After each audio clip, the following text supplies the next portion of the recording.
When you start college, that's the time when you have the chance to experiment, when you have the chance to open yourself up to new things, when you can discover who you are and who you might become.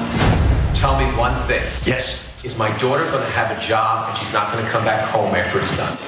The very concept of the institution of higher learning is about to be broken. Our nation's combined student loan debt has now hit $1 trillion. College tuition has increased more than any other good or service in the entire U.S. economy. It's like a subprime mortgage broker that ripped you off. Original balances in the tens and $20,000s of dollars, ballooning up into the hundreds of thousands of dollars. If I do ever have kids, my private loans will be directly passed to them, even if I die. It's a nightmare. The government will make $184 billion off our kids trying to get an education.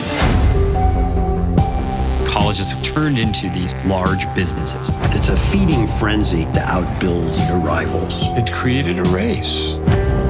You've got to cater to out-of-state students who want to party.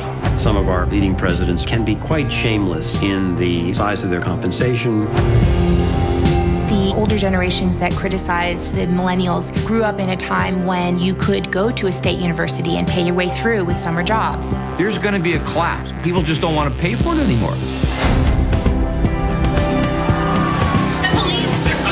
There's all sorts of things that got us into this mess, and it wasn't the cost of educating the students. I want this for my kids. It's just too bad it costs $60,000 a year. Peter Thiel is offering college students $100,000 if they drop out of school and start their own business.